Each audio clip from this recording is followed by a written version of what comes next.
gracia hoy me hace. Un saludo muy especial para todos en esta mañana, esperando se encuentren muy bien y gracias por acompañarnos en este tiempo devocional. Recuerden que hoy estamos en nuestro día Coyavín.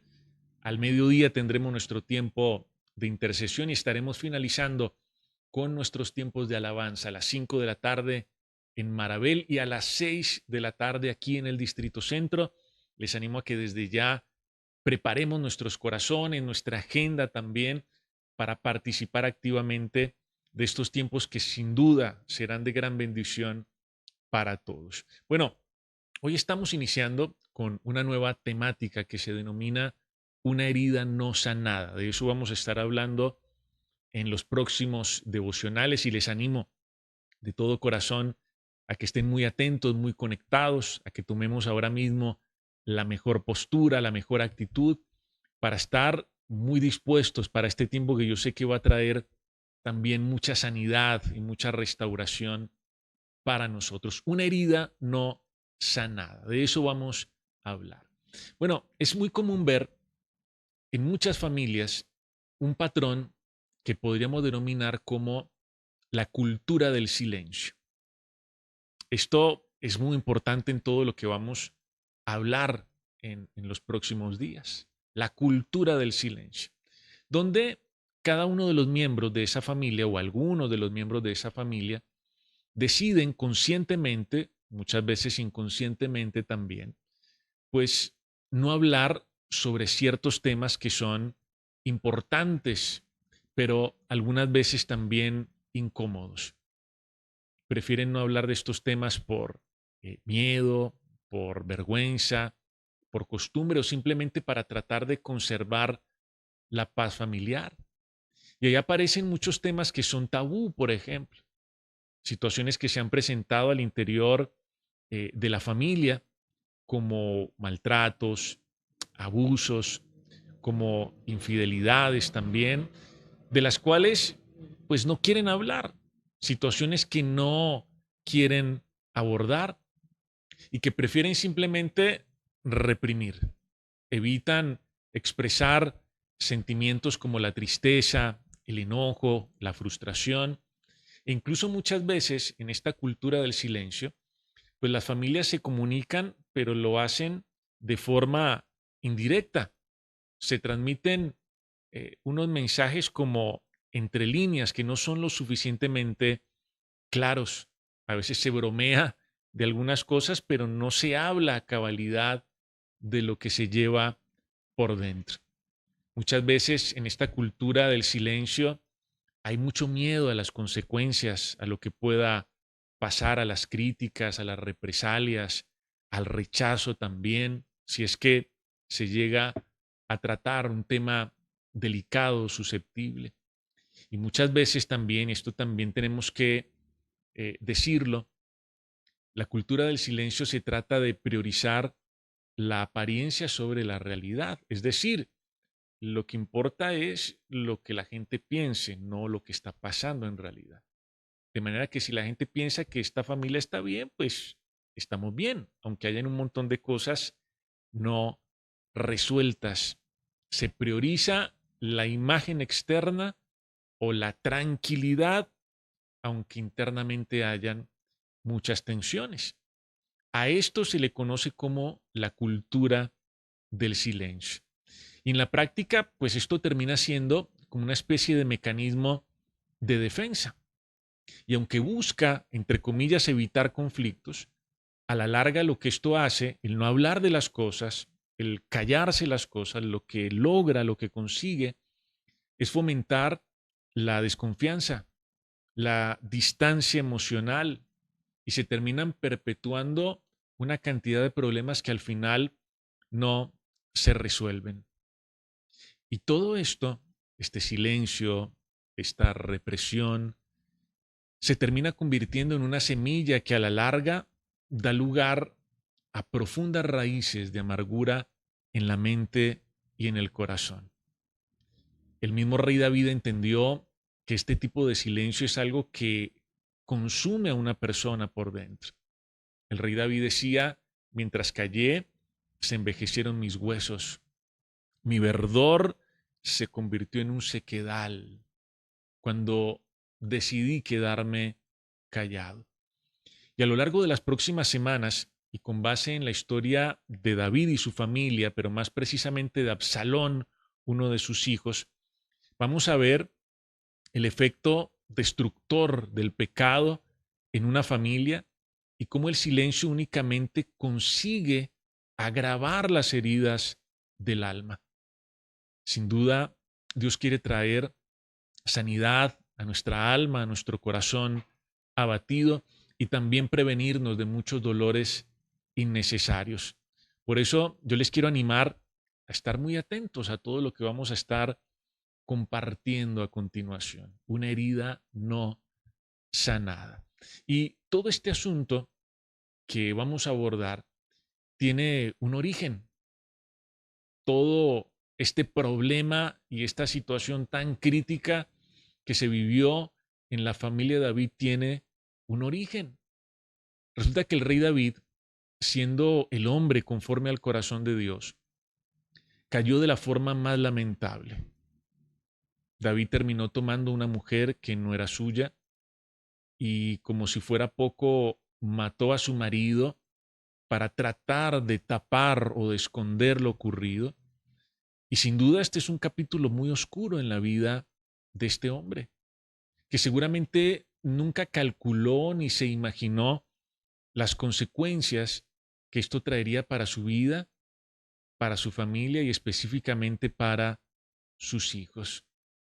Y es necesario que nosotros al pensar en esta historia de David, que simplemente estamos mencionando aquí, lo que ocurrió con Betsabé, con el esposo de ella, es necesario que nosotros tratemos de reflexionar y de entender el efecto cáustico del pecado.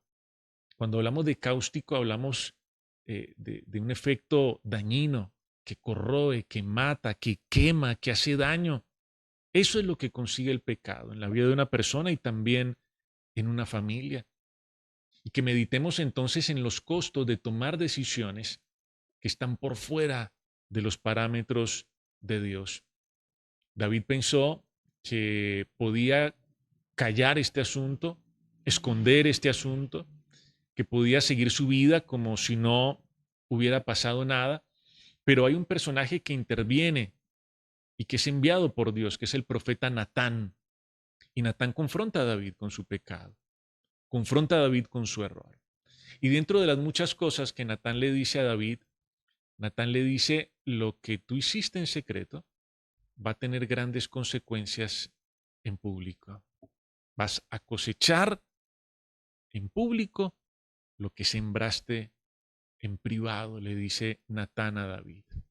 Lo que él pensó callar y guardar, pues resulta que tuvo grandes repercusiones en público y como decíamos puntualmente en su familia y en sus hijos. Y tras esa estruendosa caída de David con todo el asunto de Betsabé y con todo lo que eso involucró, el interior de la casa de David comenzó a tambalear al punto de que uno de sus hijos terminó abusando sexualmente de una medio hermana de otra de las hijas de David. Calculen ustedes la gravedad de esta situación. Y, por supuesto, David se entera de lo que había pasado entre los hermanos, del abuso, y David naturalmente se indigna mucho, se llena de enojo, de rabia, pero David prefirió guardar silencio y se mostró excesivamente condescendiente con el agresor, con el hijo que había abusado de su medio hermana. Y aquí entendemos que dentro de los efectos corrosivos, cáusticos del pecado, es que el pecado le quita autoridad a los padres frente a los hijos. Probablemente David no se sintió con la autoridad moral para corregir a su hijo, sabiendo lo que había acabado de ocurrir con él en su vida privada.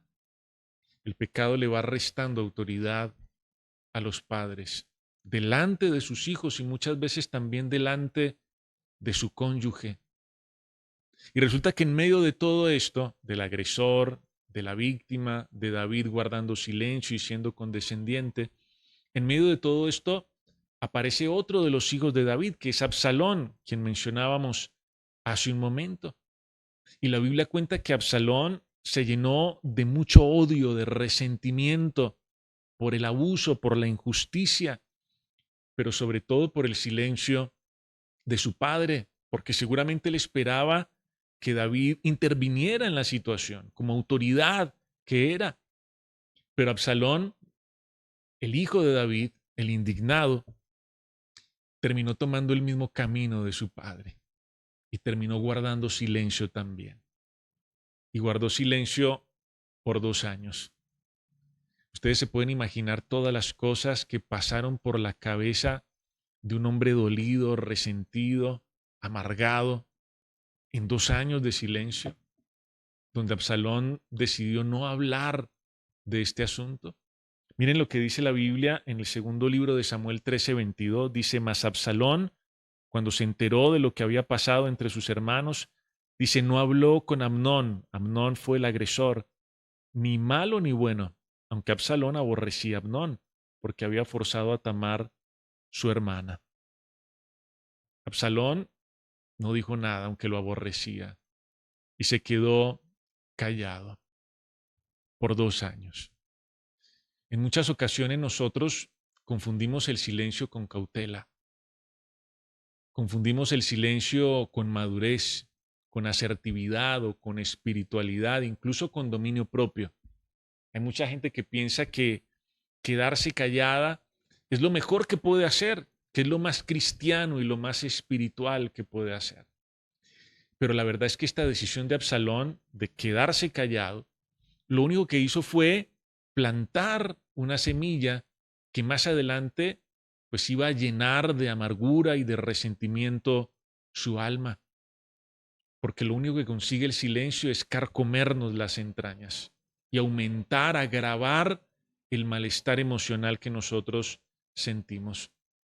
Nosotros necesitamos aprender a poner en palabras lo que sentimos, lo que nos duele, lo que nos afecta, y ser capaces de confesar aquellos sentimientos negativos que comienzan a surgir. Absalón no habló con Amnón, su hermano, el agresor. Absalón tampoco habló con David, su padre, y seguramente Absalón tampoco habló con Dios. Y todo esto solamente era una bomba de tiempo. Esto era una olla que tarde o temprano iba a estallar, a reventar, porque eso no se puede guardar para siempre. Uno puede reprimir por un tiempo, pero no por siempre. Uno puede ocultar o callar ciertas cosas, pero tarde o temprano eso empieza a buscar una salida. Y efectivamente esto ocurrió con Absalón. Y quiero que miremos qué ocurre cuando esa semilla del silencio se convierte en raíces de amargura. Miren lo que dice la Biblia en el segundo libro de Samuel 13:27. Aquí vemos una primera característica importante. Dice, pero como Absalón le importunaba, dejó ir con él a Amnón y a todos los hijos del rey. ¿Qué está pasando aquí? Resulta que Absalón, luego de 2 años de silencio, de absoluto silencio, vuelve. Y entonces Absalón organiza una especie de reunión o de celebración familiar. Ustedes se podrán dar cuenta de lo contradictorio, de lo absurdo que era esto. Sí. Naturalmente, lo que había en la mente de Absalón era, pues, cobrar venganza. No otra cosa distinta, no que se reunieran los hermanos, hablar, compartir. Absalón quería cobrar venganza por lo que había pasado. Ya durante 2 años, él estuvo acumulando la suficiente rabia, el suficiente enojo para hacer lo que él pensaba que debía hacer. Y entonces Absalón habla con David, su padre, y le propone, le dice acerca de la reunión familiar. Seguramente David intuía que eso no iba a terminar bien. Y entonces David en un principio se resiste, pero Absalón le importunaba, dice la Biblia. Le insistió una vez, otra vez, hasta que David se cansó. Recuerden que David ya había perdido autoridad en su casa. El pecado le resta autoridad a los padres, delante de los hijos y delante de los cónyuges. Pero lo que estamos observando aquí, cuando la Biblia dice que Absalón importunaba a su padre para hacer la famosa reunión familiar, lo que estamos viendo aquí es que una persona amargada se vuelve muy terca, muy obstinada, muy insistente. Insiste en el dolor, insiste en el trauma, insiste en la falta de perdón y se rehúsa a soltar la herida. Absalón le dice a su padre, déjame hacer la reunión. Él le dice, no, no me parece bueno, no la hagamos. Pero Absalón insiste, insiste, insiste. Y no solamente en la celebración, sino en la amargura que él tenía dentro. Él se rehusaba a soltar su herida, a soltar el dolor. Una persona amargada está aferrada a lo que le duele. E insiste, insiste, insiste en lo que hace daño, en lo que lastima. Pero además, miren lo que dice más adelante el versículo 28, segundo libro de Samuel 13:28. Dice, y Absalón había dado orden a sus criados diciendo, os ruego que miréis cuando el corazón de Amnón esté alegre por el vino. Y al decir yo, herid a Amnón, entonces matadle. Y no temáis, pues yo os lo he mandado. Esforzaos, miren lo que les dice aquí al final, no, pues, y sed valientes, esfuércense y sean valientes, le dice Absalón a sus criados, para matar a mi hermano. Esfuércense y sean valientes, no tengan miedo. Una persona amargada es muy valiente, pero para lastimar a otros. Es muy valiente, pero para hacer daño. Se esfuerza mucho, claro que sí, pero en lastimar a otros. El esfuerzo de una persona amargada está mal enfocado. Una persona amargada generalmente se vuelve muy imprudente y aparentemente es muy libre, ¿no? Aparentemente es muy valiente, dice lo que piensa, pero termina hiriendo con sus palabras. Toma mucho valor, pero para hacer daño. Una persona amargada se revela de frente contra todo tipo de autoridad y fácilmente traspasa los principios y no tiene ningún reparo en pagar con la misma moneda. Ese era Absalón, un hombre muy esforzado y muy valiente, claro, pero para hacer daño, para lastimar, para herir. Un hombre que no calculaba los costos, que era muy intrépido, pero para pagar con la misma moneda. La amargura nos lleva a eso. Y finalmente, miren lo que dice el versículo 37. Este es bastante fuerte. Dice, mas Absalón huyó, por supuesto, luego de que mató a su hermano, y se fue a Talmai, hijo de Amiud, rey de Jesur. Y David lloraba por su hijo todos los días. Dice que Absalón huyó y se fue de casa. Terminó viviendo como un desterrado, huyendo de su realidad, huyendo de su casa y lejos del corazón de su padre. ¿Saben una cosa? La amargura nos condena a nosotros al destierro. La amargura nos desconecta de las personas que amamos e incluso también de Dios.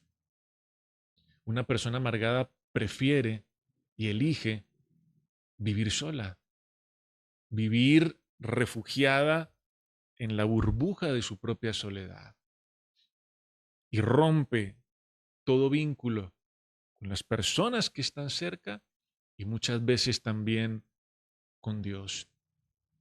El amargado prefiere huir y refugiarse en la soledad. Y naturalmente esto lo único que hace es traer más y más y más dolor. Y ya lo vamos a ver, cómo sigue avanzando el dolor de Absalón en su corazón.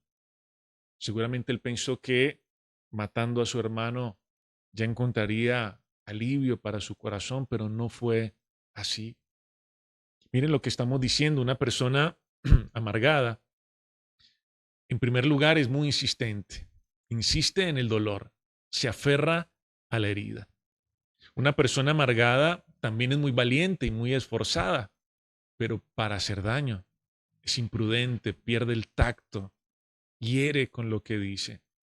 Y una persona amargada también es una persona que elige el destierro, rompe los vínculos, se aísla, se desconecta. Quiero terminar llevándolos a pensar en lo siguiente. Cuando uno tiene una herida en su cuerpo, lo primero que uno hace, o lo que le dice a uno el sentido común, es que uno tiene que desinfectar esa herida y vendar esa herida y pues cuidarla hasta que sane. Y eso lo hacemos con el cuerpo, pero muchas veces las heridas del alma las descuidamos y pensamos que el tiempo se va a encargar de curar las heridas y no hay nada más falso que eso. El tiempo no cura las heridas. Si las heridas no se tratan, pues por mucho tiempo que pase, no va a haber sanidad. Lo único que va a haber es más dolor, más amargura, más resentimiento y mucho más cuando elegimos el camino o la cultura del silencio. Esto lo único que hace es generar muchísimo daño para nosotros y para los que están cerca. Y todo esto, la semilla del silencio y las raíces de la amargura, le dan mucha ventaja al enemigo. Y tristemente nos volvemos instrumentos en las manos del enemigo para hacer lo que él sabe hacer, para destruir, para matar, para hacer daño. Una persona amargada solamente tiene eso en su cabeza: lastimar, hacer daño, aislarse, desconectarse, ser muy insistente en el mismo dolor, ser muy esforzada, pero para herir también a otros. Y quiero que pensando en esto que nos comparte la palabra de Dios y que estamos viendo y seguiremos viendo en las próximas semanas, nos acerquemos a Dios en oración. Padre bueno, te damos muchas gracias por este tiempo especial.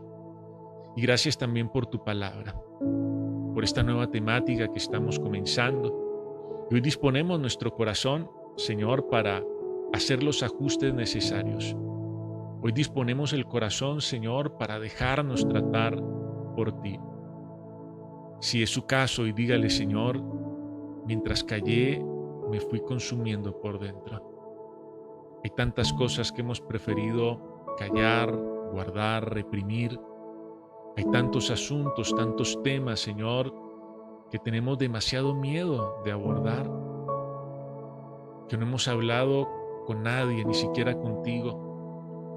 Pero hoy abrimos nuestros corazones delante de ti y te pedimos que comiences a traer sanidad, libertad, que comiences a limpiar, a desinfectar las heridas del alma con tu palabra, Señor, y a traer más de la vida de Cristo, Señor, a cada uno de nosotros, a quitar tanto dolor y a cambiar el manto de luto, de tristeza, por un manto de alegría.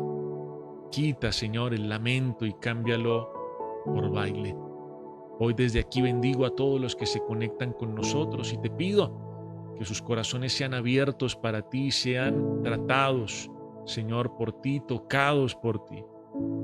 Que comiences a hacer esa extraña operación en cada vida como solamente tú sabes hacerlo. Hoy te bendecimos y te agradecemos y colocamos nuestras vidas y nuestras familias en tus manos, en el nombre de Cristo Jesús. Amén. Amén y amén. Bueno, una vez más, un saludo especial para todos. Gracias por acompañarnos. Nos vemos al mediodía en el tiempo de intercesión y los esperamos también en los tiempos de alabanza. Si usted todavía no ha venido a los tiempos de alabanza, se está perdiendo de algo muy especial. Hoy lo esperamos en el Marabel y aquí en el centro. Dios les bendiga muchísimo. Chao, chao. Que estén muy bien.